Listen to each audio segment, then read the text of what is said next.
Having played and finished all the Amnesia games up to this point, yes, even A Machine for Pigs, it's safe to say I'm a fan, or at least interested in the series.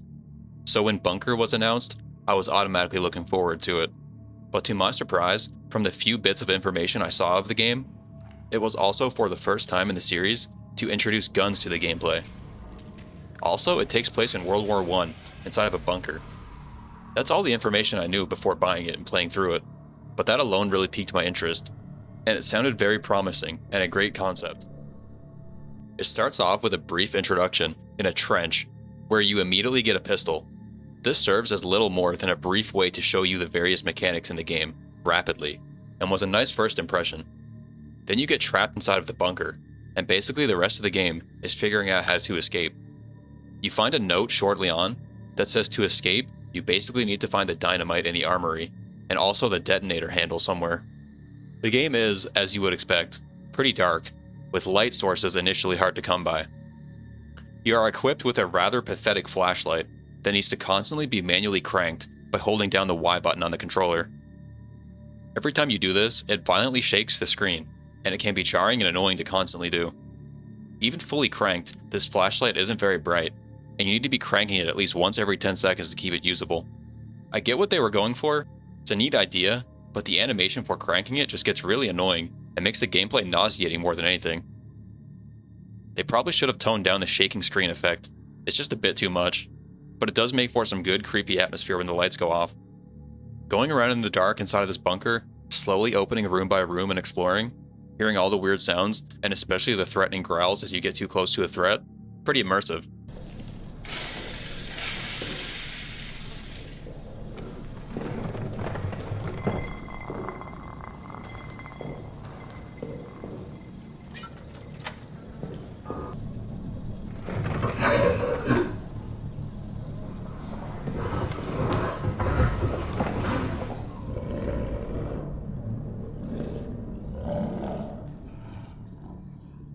The game largely revolves around one central save room location. This is a lantern hanging from the ceiling that you turn on and off to save your game. There's also a stash nearby, where you can store excess items, but the stash isn't infinite and can run out of space. Although even if it runs out of space, you can just throw items on the ground next to it and they stay there forever. Besides the safe room, the game also revolves around the nearby generator. You pour fuel into this, which keeps the lights on in the entire bunker, which is very useful for navigating through the game, since the flashlight is so underwhelming. There's a stopwatch that you can look at to see how much time is remaining on your fuel, but I found it too cumbersome to bother with, so I just didn't use it, which worked out fine, because at a certain point, I had so much fuel that the lights were on permanently, so it became a non-issue. Just a bit of trivial maintenance to keep running back and forth to pour some new fuel in. The game essentially has one enemy, which you discover soon enough. At first, he's not much of a threat. He just makes some noise and scares you with audio, but at some point he actually starts to show up and chase after you. I think this only happens a decent ways into the game, once you've picked up some key item, but funny enough, the first real chase sequence, I kinda entirely skipped him, because I could tell it was happening, and I just ran straight for the save room, and saved my progress, and he just disappeared. It was a bit underwhelming. I didn't even get to see the monster at that point, although you do get to see him quite frequently throughout the rest of the game. The monster is basically this giant deformed humanoid type beast that walks on all fours. He can briskly jog across the screen at you, and if he gets too close to you, it's basically game over. Sometimes you can take damage and escape, but you might as well just let him kill you at that point. He reacts mostly to sound, especially from you sprinting, and especially from you cranking the flashlight. When you crank the flashlight, he usually groans in response, and I guess if you do it too much, he almost spawns on top of you. There's lots of holes in the walls around the game, and I suppose that's where he can crawl out of. And if you stand too close to these holes, or make noise too close to them, I think it makes him spawn faster. I found the monster to be pretty damn frustrating though, but that's something I will comment on later. Although something I didn't pick up on for quite a while, is the fact that the lights will flicker, and it corresponds to the state of the monster. For instance, fast flickering lights means he's very close to you. Slowly flickering lights means he's farther away. And not flickering at all, I think usually means he's gone, and there isn't much threat to you. So the game basically only has one enemy, this beast monster. However, there's another very short section later on, with another enemy. It's this guy that roams around with a shotgun and shoots at you. but it's short-lived and it's a bit of a trivial segment. For the most part, it's just you and the beast monster. But it's not quite the only other threat. There's tripwires everywhere, and this got to be especially annoying and frustrating and really started to elevate the feeling of the game being more trial and error bullshit than being genuinely scary, where I had opportunities to outsmart the situations. It started being just turning a corner and randomly exploding, loading my last save, thinking, well, don't do that this time, turning another corner and triggering some gas grenade instead, dying, reloading and saving. Okay, there's a grenade there, and so on. Just trial and error. The tripwires are always close to the floor, so unless you're staring down at the ground the whole time, you won't see them, and you can't even disarm them until pretty far into the game when you get the wire cutters. I get what they were going for with these tripwires, trying to introduce more threats to the game, but it ended up being more tedious and obnoxious than anything. Maybe they could have stood out more. Maybe like a glowing light on them or something. And it also does have rats, a bunch of rats, and they're annoying as fuck. They also graphically look kinda odd. Like the weakest link artistically. Kinda lo-fi looking rats, it's weird. A nitpick, but still. The rats mostly just sit around chewing on bodies, and not much else. If you get close to them, they sort of just automatically do damage to you, even if you perfectly jump over them. It's pretty janky. You can find pieces of meat to lure them away, but mostly I just threw grenades at them, and that was that. There was one really annoying part with a tunnel and multiple sections of rats that turned into a massive trial and error bullshit fest that almost turned me off entirely from the whole game, dying over and over, running back to this spot, learning one tiny new thing each time. Like, oh, this time I had to take 2 pieces of meat, and oh, this time I can't stand here or else the beast monster will spawn, and so on. Early on into the game, a message pops up which encourages you to basically think rationally. It says something like, if something seems possible, it probably is. And the game encourages you to, quote-unquote, experiment. Even after beating the game, I'm still left scratching my head exactly what they were going for here, because many things, which would seem reasonable, do not pan out that way in the game. For instance, the generator. There's switches all over the game, and you can turn off the lights and power to certain sections of the bunker. You'd think that by having more switches enabled, more power enabled, that it would drain your fuel in the generator faster, right? That's exactly what I thought. So for more than half the game, I was going around, disabling lights behind me in sections that I didn't currently need. Well, at a certain point, I started to second guess this, and I ended up Googling if in fact that's how it works, and it turns out it doesn't matter. You can have every single light turned on in the game, and it doesn't affect the speed of the fuel drain. The only thing that matters is that one fuel can equals a certain amount of time. That's it. Well, I don't think it works like that in real life. I'm pretty sure if you have more power turned on, it drains fuel faster. So that's one thing that just doesn't make any sense. So I wasn't rewarded for my rational thinking and experimentation there. But that's not all. There's even a huge sign by the generator that says, keep the lights on at all times. The fucker hates lights. Well, even after beating the game, it didn't seem like the monster cared about lights at all. I turned on every light and he didn't give a shit. I shined the flashlight directly in his face, it doesn't matter. I even threw goddamn flares at him, and he doesn't care. What the hell was the sign all about? Who knows? Maybe if the generator is off, he spawns slightly faster if you make more noise. It's pretty subtle if that's the case. This message encouraging you to think outside the box and to experiment and to be rational even appears frequently in the loading screens. They really push it on you. Okay, so how about those tripwires? What if I throw a box at the tripwire? Nope, it doesn't do anything. And those holes in the walls I mentioned previously? Well, what if you push boxes up against them? Does it stop the monsters? I tried it and it didn't really seem like it stopped the monster from spawning, so... Okay, so that's another blunder and failure, where if it seems possible, it is. Fails. The message doesn't mean anything. It's pretty disappointing. Even early on into the game, I kinda got stuck and caught off guard. There's a padlocked door, and the only way to open it is to pick up a random brick and throw it at it. But initially, I thought, okay, padlocked door, there must be a key nearby. So I spent like 20 minutes crawling around in the pitch black looking for a key.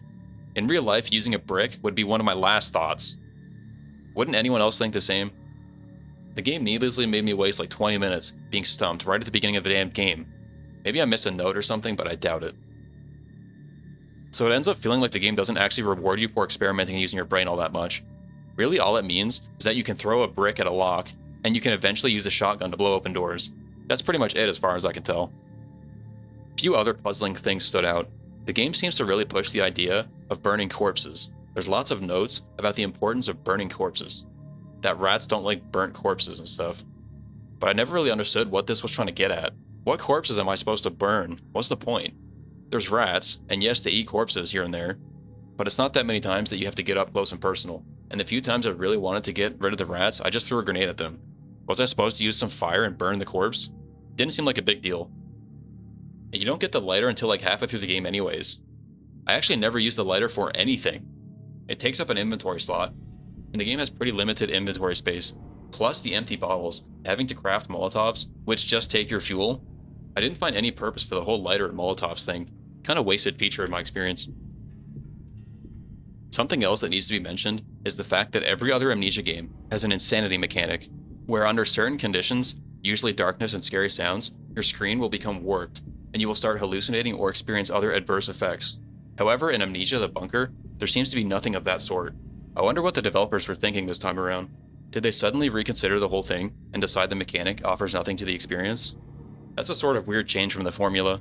I actually do like the insanity mechanics, but maybe they decided it would be just annoying this time around. The entire game takes place inside the bunker, but at the start many sections are as expected closed off. The main goal is to find the detonator handle and dynamite, but of course it's not too straightforward. There's an emergency shutdown, and you need to find a valve to lift the locks on some sections. Thankfully the game's progression never felt obtuse or aimless. At all points I could always tell what I was supposed to do. This is because there's plenty of notes scattered around which tell you exactly what to do. And the game keeps a journal of these notes, and there's even a red thumbtack over the most important notes at all times, which came in handy. There's a map back at the save room too, but I never found the map all that useful. It didn't feel required. I felt that the progression through the game was satisfying because I was never left running in circles having no clue what to do. I always had a clear goal in mind, and I always knew what section to check next. And the actual layout of the bunker is well done and memorable. Each section is distinct and marked with clear signage, such as the armory, arsenal, maintenance, prison, soldier quarters, and so on. There is a decent variety of items and consumables to find, so exploration does feel a bit rewarding and exciting. There's a minimal crafting system, where you can combine a few items, such as cloth together to make bandages, or a bottle plus fuel to make a Molotov cocktail, but it's nothing too deep. Mostly you're just finding bottles, cloth, bandages, grenades, fuel, and you come across other permanent item unlocks, such as the lighter, wrench, wire cutters, and a gas mask, which I never used a single time. I even found this weird rabbit toy, which I also never found a use for, but at least I got an achievement for it. Then there's also flares, which I also didn't really see the point of and only used a single time when I tried to throw it at the beast to scare him away, because the sign said he fucking hates lights. Yeah, that screwed me over and got me killed. So much for trying to experiment. You can also combine a stick with a cloth to make a torch, but again, I never bothered to use it, as by the time I figured that out, I had the generator permanently running and the lights were on everywhere at all times. So the itemization isn't amazing, and most things are actually useless or unimpressive, but at least it's something. It was cool to run back and forth to the safe room to hoard items, even if most of them ended up being worthless. When you open the inventory, it shows your hands, which indicates your current health, which I thought was kind of cool also. I played the game on a controller, and I felt the controls were actually kind of clunky. The default control scheme was actually kind of a mess between the sprinting button and other features. Maybe it was a skill issue, but it got me fumbled up and killed a few times.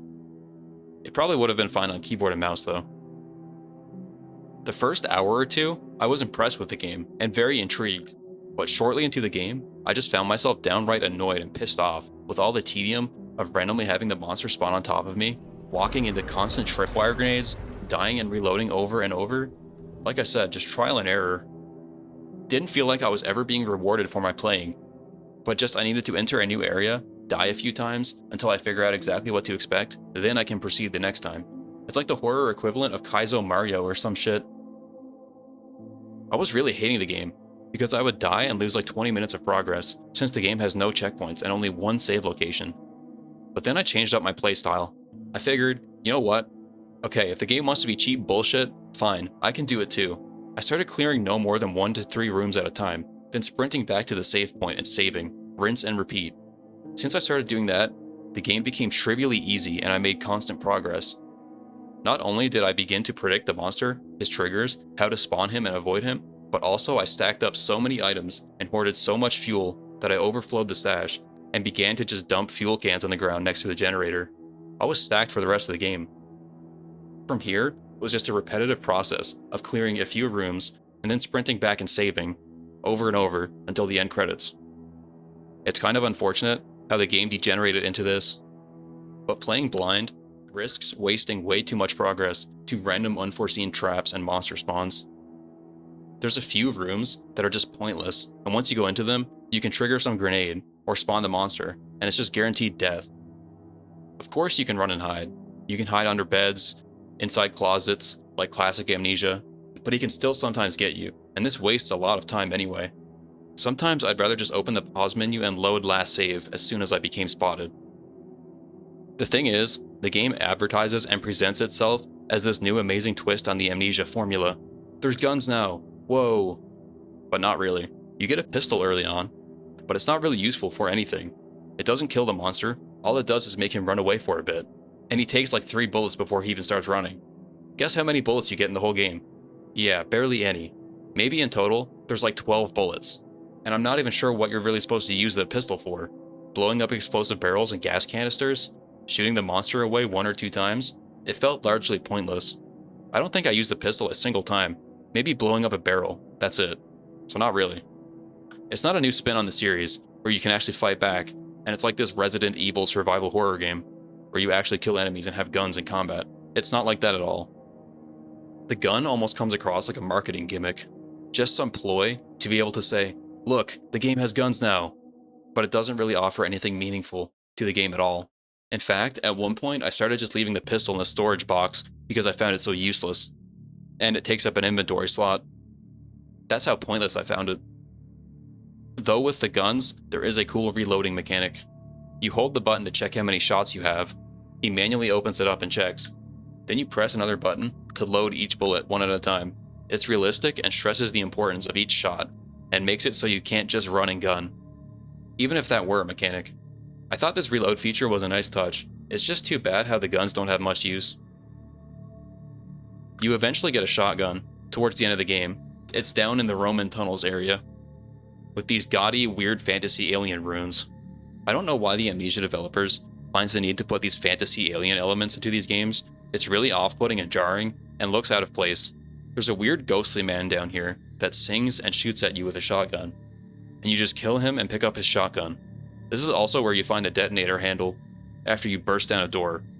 That's about all that's down here though. It's a big foggy maze section, with those 2 things in it and not much else. There's also some weird ghostly figures that walk around you, but I'm not sure if they can hurt you or if it's just decoration or what. They don't really seem to chase you. But the shotgun also is likewise kind of pointless. I only ever used it maybe 3 times, and only to shoot down some wooden doors. So I went from almost hating the game to tolerating it and almost having a bit of fun with it. But I can't say it was much of a horror experience. All the tension and dread was sucked from the game. The only reason it had any to begin with was the fear of losing progress. The actual monster and general vibe of the game isn't all that dreadful. It's more so fascinating than anything. Just the whole setting of the World War I bunker and finding all the soldiers' notes, how they live their lives, and stuff like that. There's even a room full of soldiers' lockers where you slowly pick up all their dog tags with locker codes after exploring the bunker, and you come back to this room repeatedly to open up their lockers, read their notes, and pick up items. Often mandatory items, such as the wire cutters and the valve, stuff like that. The graphics are decent and serviceable, but nothing mind-blowing or breathtaking. I can't say the monster was really that horrifying. It just did its job of being a threat.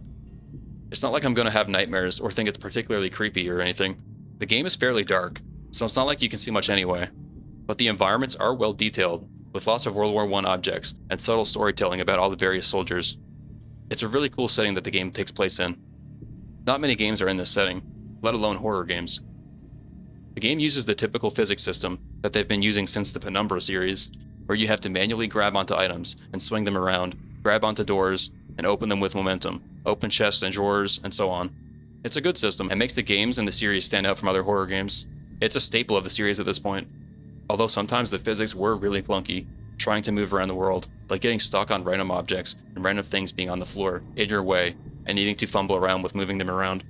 Maybe a highlight of the game is when you get to the prison, and there you find a German prisoner locked inside a cell, constantly yelling in German. He sounds terrified and desperate. The surrounding cells are empty, except a few corpses and small items. But there is a table by this German prisoner with a key item that you need, the wire cutters. There's a grate nearby, and to open it you need the wrench. So that sends you back to the main hub to go to the wrench location. Of course, there is a note you find, which gives you directions.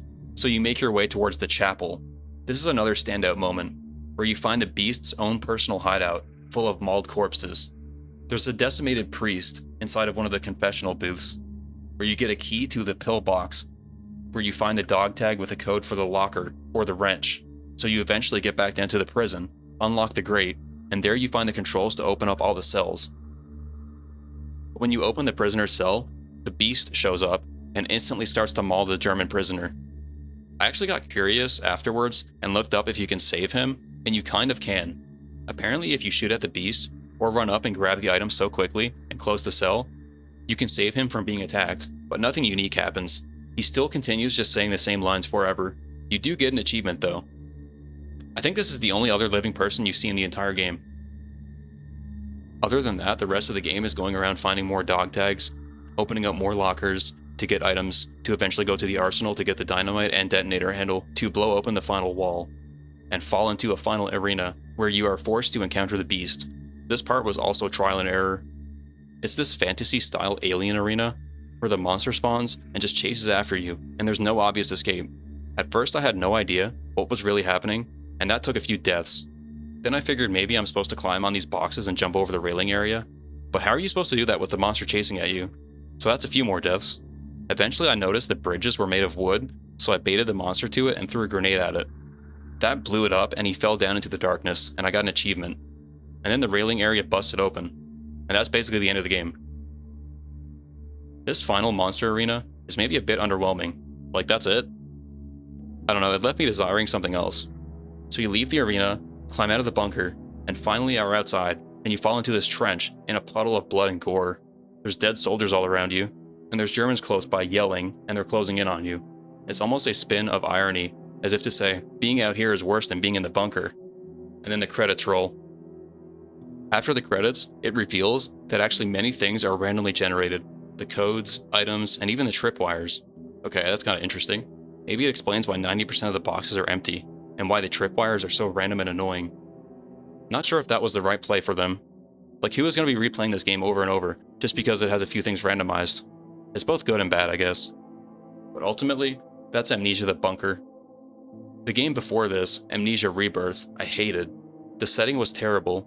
The writing and main character and plot was very bad, but the gameplay wasn't annoying or tedious. It was very simple. Now the flip side of the table here is that with Amnesia the Bunker, is that the setting is amazing, the writing and plot is very gripping. However, the gameplay can be tedious, obnoxious, and annoying with the trial and error death fest bullshit. It's like this developer just can't catch a break and make something that truly shines in all areas, like they initially did with the Penumbra series and Amnesia, the Dark Descent. I'm not going to say this game is bad, but for a while there at the beginning, I was honestly a bit miserable playing it, before I started doing the cheap, constantly running back to the save room trick. It's also a very short game. A typical playthrough is around 3 to 5 hours. I beat it in 6. I guess I was really taking my time. But I'd say the length is fine. Horror games don't need to be super long. It's close to being a good game, but I can't say my playthrough was amazing. It was lukewarm and mixed for me. 6 out of 10.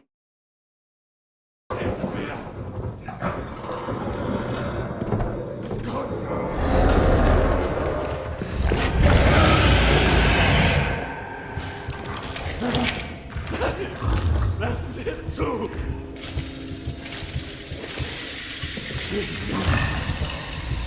Ich will nicht! Schließ es wieder!